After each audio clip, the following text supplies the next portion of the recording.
Hello all, welcome back to Shaving with Peg Leg. Alright, a little bit different type of shave today. Ben over at SoapThing tagged me for a video. Your last shave, you're on death row, in prison, on death row, and this is your last shave before going in to ride the lightning.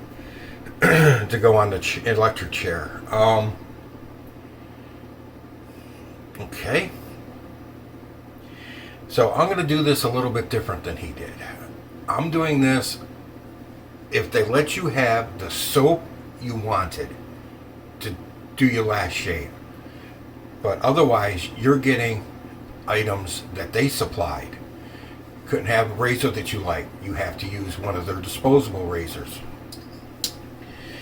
And in your bowl for your soap is going to be something like this that you can't use to break and later.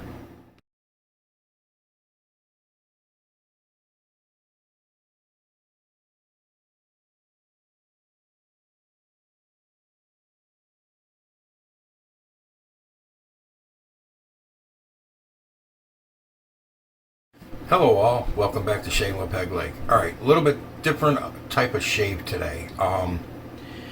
Ben over at SoapThing tagged me for a video. Your last shave, you're on death row, in prison, on death row, and this is your last shave before going in to ride the lightning. To go on the electric chair. Okay. So I'm going to do this a little bit different than he did. I'm doing this if they let you have the soap you wanted to do your last shave. But otherwise, you're getting items that they supplied.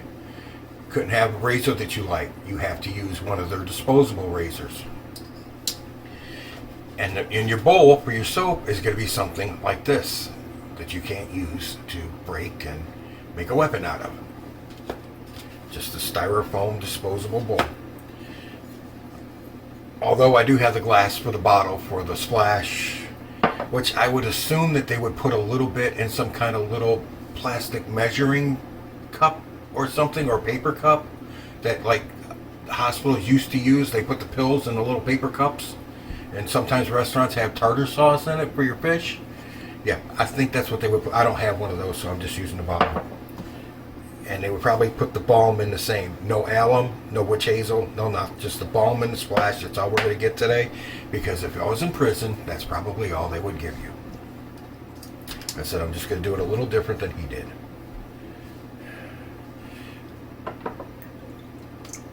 And for a brush,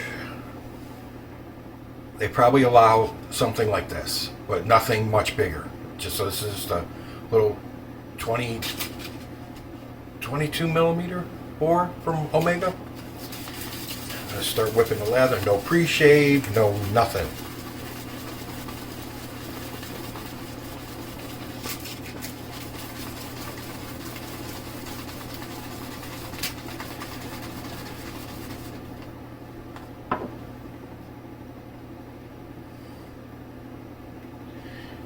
So how you guys doing? Everybody doing good out there? Having good shaves?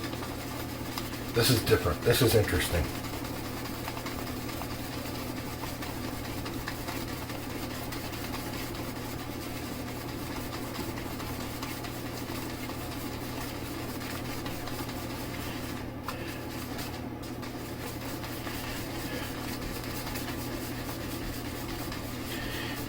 I had to think about this a little bit. I said, no, I'm going to do it kind of like if I was actually in prison.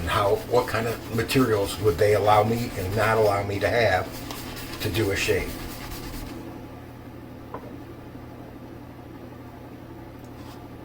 I don't even know if I'd get the brush, to tell you the truth. They probably give you a little container of a spray of Barbasol and that would be it. But if they allowed you to have this is my favorite scent. Full Measure Mann is awesome. You got the background notes of pipe tobacco. You got leather, geranium, Just a wonderful, wonderful scent. And chunks of soap that broke off and are floating through the lather. There's a little more water, which I would, instead of dipping it out of my cup like I am now, I would have to be using the sink. I'd have to get some out of the faucet. But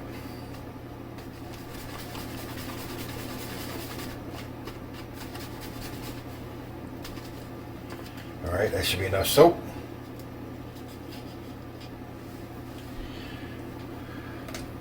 No spray bottle either.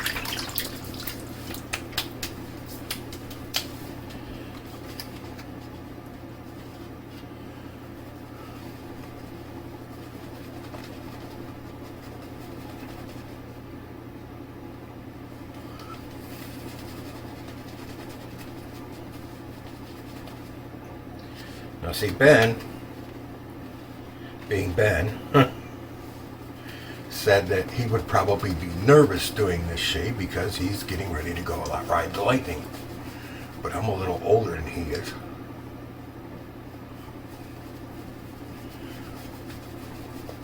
Probably by a good 20 years. So going to ride the lightning wouldn't be that big of a deal for me. For one, I would already know I deserved it. Because if I'm on death row, I'm there because I did something I deserved to be there for. And it was probably planned and calculated.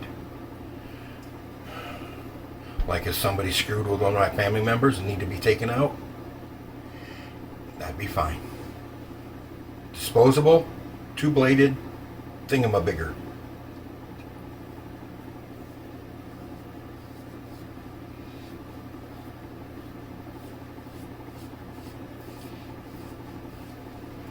And you know what?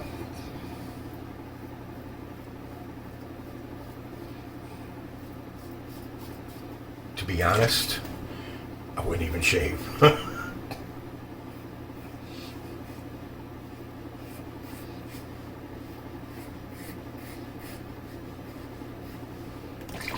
I wouldn't even shave.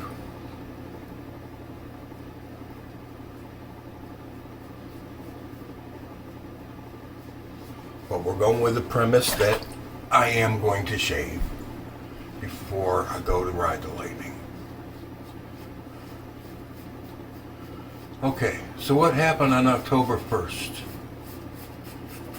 1908, to be exact. The very first, I usually go with something a little stranger, but this is kind of significant in the history of the world, not just the United States.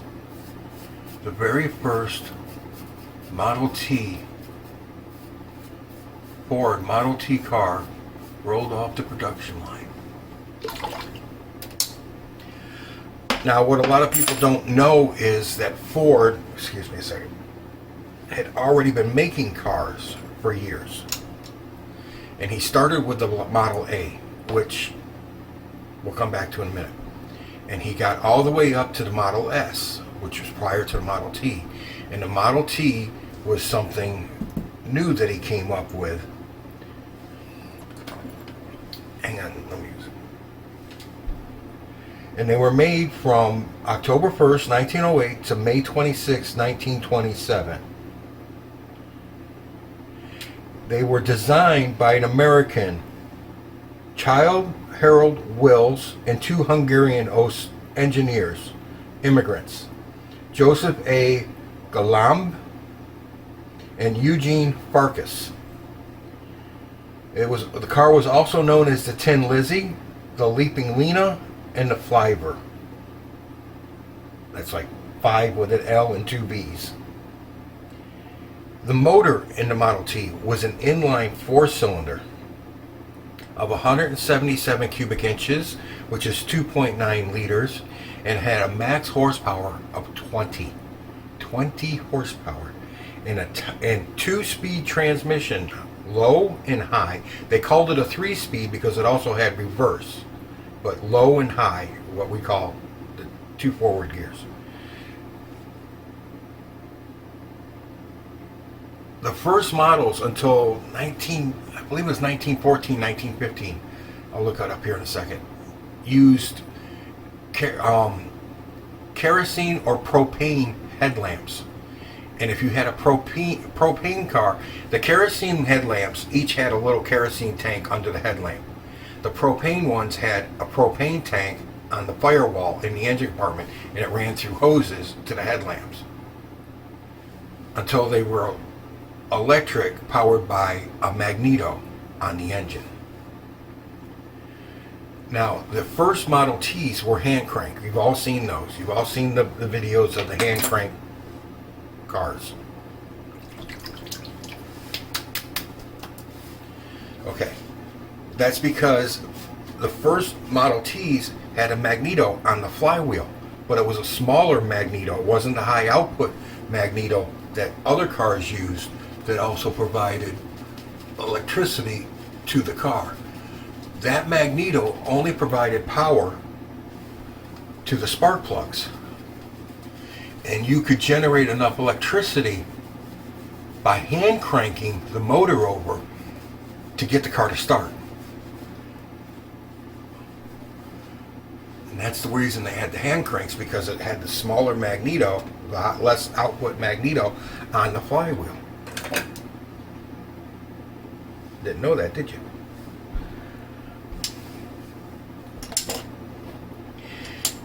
In 1999, it was named the most influential car of the 20th century because between 1908 and 1927, when they were built, there was 15 million of them made. 15 million.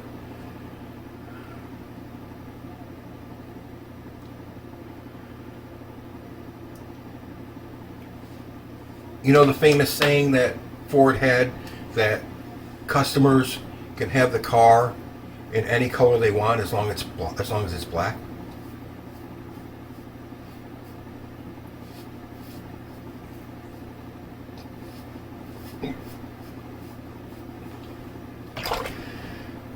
That was true. He did say that.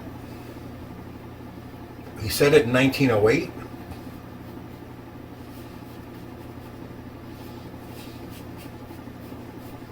But it did not become fact until 1914. The early Model Ts could be had in gray, green, red, or blue. Not even black. You couldn't get them in black until 1914. And then black was added, and I think it was 1917 it became the only color you could get them in, because Henry decided that the black, making all the cars in black, was cheaper,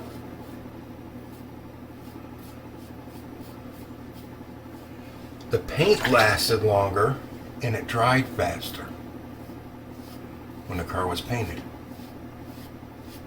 There was just something about the black paint back then, it dried faster.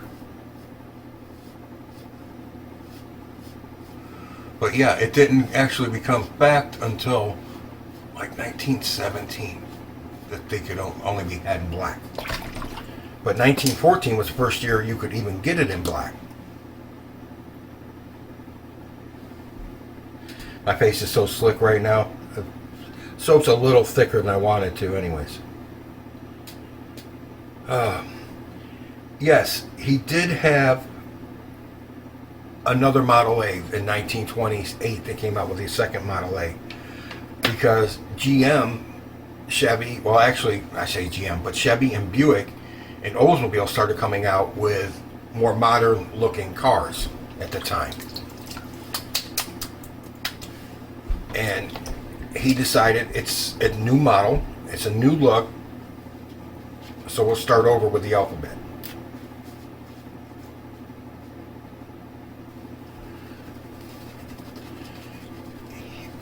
When they were at the peak of their production,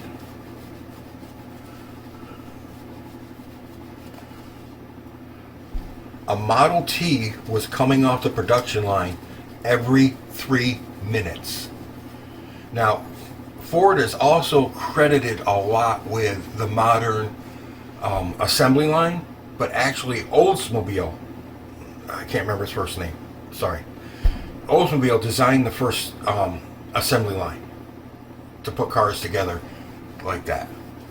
But Ford improved upon it, and his improvements escalated the assembly line to what it is now, what it's basically become now. So he gets more credit than Olds does, because his assembly line was much better. This is what Ford said before the Model T came out and why he built it. I will build a motor car for the great multitude. It will be large enough for the family, but small enough for the individual to run and care for. It will be constructed of the best materials by the best men to be hired, after the simplest designs that modern engineering can devise. But it will be so low in price that no man making a good salary will be unable to own one and enjoy with his family the blessings of hours of pleasure in God's great open spaces. The first cars that came out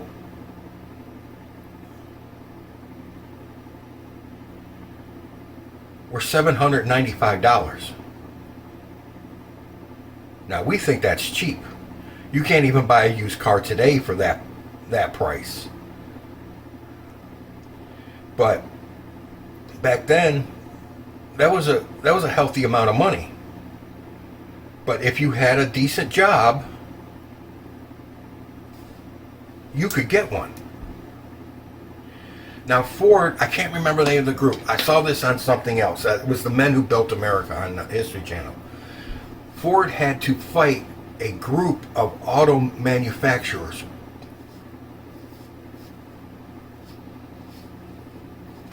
to get the right to produce his car.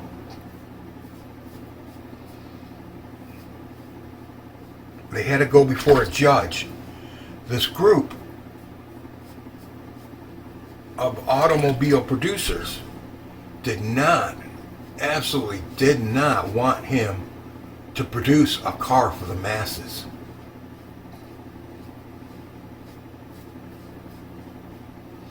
Because these were all rich guys. They were all snobs. And they thought only the wealthy should be entitled to the privilege of owning a motor vehicle.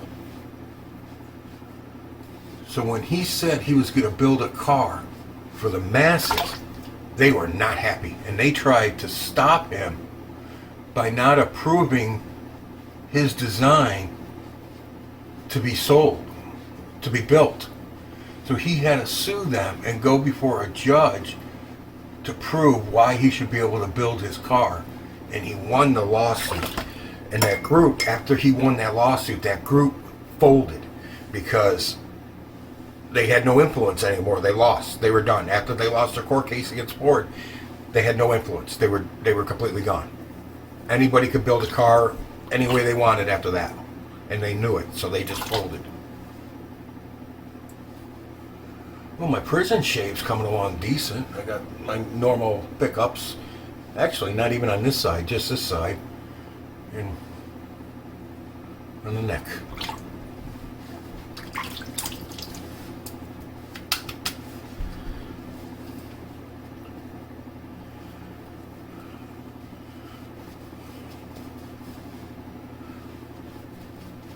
But since I'm going to the chair after this shave, I'm going to take my time. You know what? I'm going to take my whole time. I'm going to do a complete fourth pass. How about that? Screw the guards. They can wait.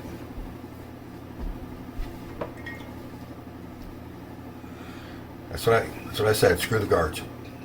Frickin' turnkeys.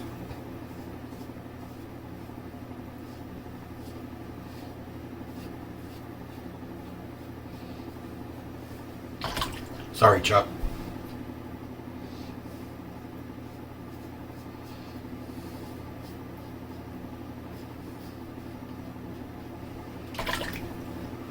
So anyways,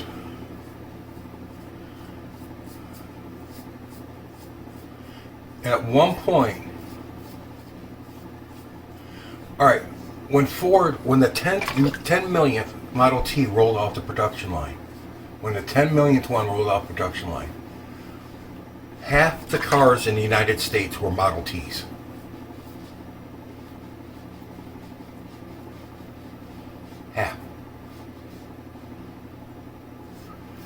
by the time the last one rolled off the production line in 1927, half the cars in the world were Model Ts. The world.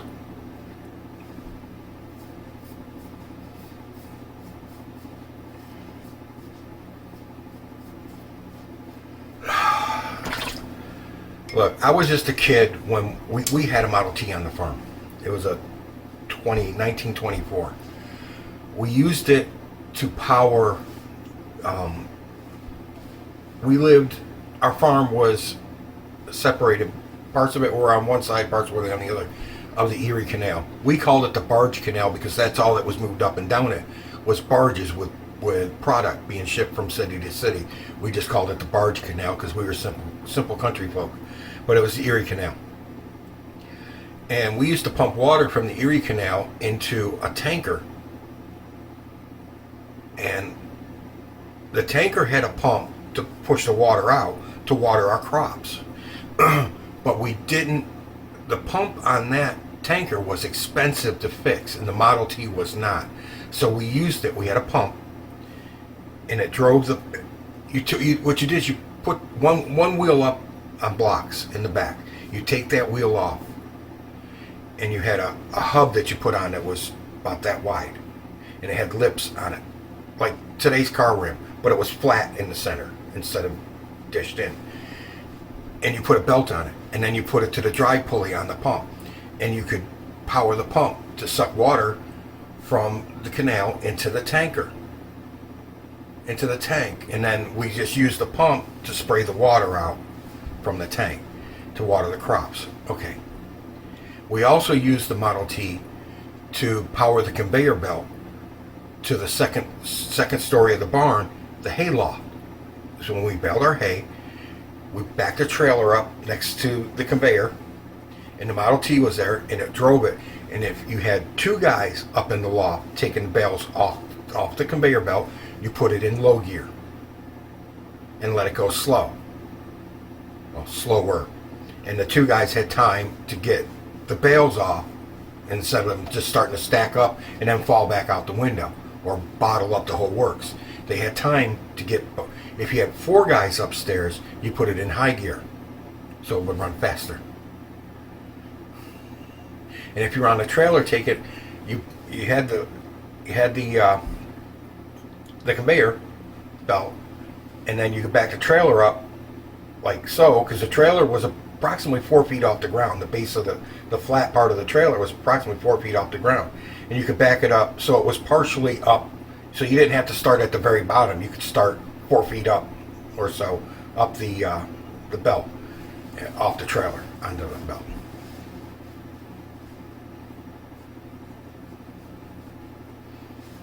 This little thing is not cutting my neck. I've got so much slickness here, it's all I'm going to use. Just going to use the slickness. My face is super, super slick. This is such a great scent with so much slickness. But anyways, that's what we used the Model T for. And the throttle on it was not a foot pedal. It was a hand lever for the throttle. The Model Ts did not have brakes on each wheel. They had an emergency brake that grabbed the hub of the rear wheels for an emergency, but it wasn't used all the time. You had a transmission brake that clutched onto the gear assembly, the planetary gear assembly in the transmission, and slowed it down. The early ones were made out of cotton, and they would wear out quick. Later ones were made out of wood. It was steamed and bent wood to grab the transmission gears and slow the car down. And that was your brake. That's good. We're good now. So, anyways, the Model T was a very interesting vehicle. We also had, Ford didn't start making the Fordson tractors until 1914. We had a 32 Fordson tractor. Our Fordson had, oh, about the wheels of the Model T before I get into the Fortune tractor. The Model T wheels were wagon wheels. They were wagon wheels, like off the old covered wagons. That's what they were. Later on, the later model runs, they were metal rods. They cast iron. They changed the wheels to cast iron. And they ran with an inner tube. All the wheels back, they were 30 inches in circumference and 2.5 inches wide. That's all they were, 2.5 inches. And those things were known for their off-road capabilities. They go through mud, rough terrain, didn't matter, snow. One of the pictures I posted earlier was a snow skier, they call it, a snow flyer, snow flyer. They put an extra axle on the back of the Model T so that they could get the tracks, and they changed the front wheels out for skis, for running in the snow. It was a snow flyer. Then they changed them. LaFrance company, you've heard of LaFrance, they make fire engines. They converted them into fire engines. And that picture's up there too. But the Model T, in that picture in the beginning, very beginning, is 1908 open coupe baseline Model T, $795 off the showroom floor. No radios back then, guys. Couldn't get AM, FM, or CD. Air conditioning was, you saw it, no windows. The Fords and tractors, the motor on them was larger than a Model T motor, but it was the same engine, just made to a bigger scale on the Fordsons until, I think till like 36. So our 34, my grandfather would be working on that. And he even said, this is just a Model T engine, it's just bigger. He used to say that when he was working on it. And our Fortune tractor had big, giant ass metal wheels. And they were this wide, metal. They were 100% metal wheels. And they had spikes for tread, bolted all the way around the wheel. You had a row of 3. And there was like 1, 2, and then 3 here in the middle. And then all the way around the wheel. It had all these big metal spikes. We used to pull stumps with that. Pull a tree stump. And that thing would get so much bite into the ground that you could flip the tractor. You get the front wheels, even as heavy as that damn motor was on the front, you get the front wheels like that. Because you're pulling on the stump, and it would just dig into the ground. Oh, that thing was great for digging in the ground. Anyways, so yeah, I wanted to do this story because I have a special affiliation for the Model T, because we had one. Like I said, it was nothing spectacular. I used my aftershave. It was just a piece of equipment we used. You could fix most anything on a Model T with a piece of baling wire and a scrap piece of tin.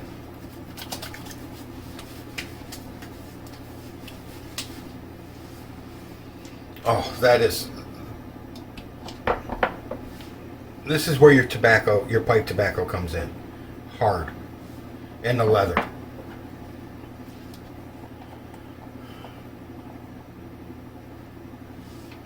The balm. Oh, guys, this is the most fantastic masculine scent. I'm going to use a little extra. I usually don't use that much, you know that. Oh my God.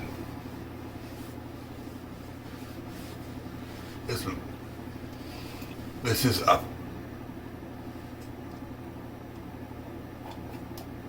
If it was food, I'd eat it. If it was food scent, I'd eat it. It's that good. It's absolutely freaking fantastic. All right. So my prison shave is done. The guards are going to come and take me away to ride the lightning, which I'm ready to do, because I know if I'm death row, I did something I deserve to be there. Now the state's already had a chance to get me there twice, and they didn't do it. Because both of mine were, well, all 3 of mine were self-defense, but there was only 2 reasons I would have had to go to death row. But anyways, they never pressed charges because they were all self-defense. But anyways, we won't go there. Those are not great memories. But anyways, they had their chance. They failed. They missed it. Whatever. They didn't fail because I never got tried. But anyways. Yep. 1908. Today in 1908, the Model T went on first one rolled off production line. Did my prison shave. I was allowed to use my favorite scent, Barrister Mann, full measure Mann. They allowed me to have the aftershave, but like I said, it would have come in those little plastic cups or little paper cups, and they would not have given me the glass bottle. It's like I was given this to mix soap, and this is the only razor I was allowed. So, only so much they're going to allow you for your last wish. And if that's my last shave, I take what I can get. Alright guys, I appreciate it. Thanks for being here. Thanks for the new subscribers. And since I'm going to ride the lightning, I will say this to you guys. Until Valhalla. Later. Alright guys, I forgot to pick 4 people, tag 4 people for this to do their death row shave. So I'm going to tag Dave in Kentucky, UncleLShaves, Matt over at ShavingTheDay, and Aaron at DoubleAshaves. Alright guys, enjoy. It was fun.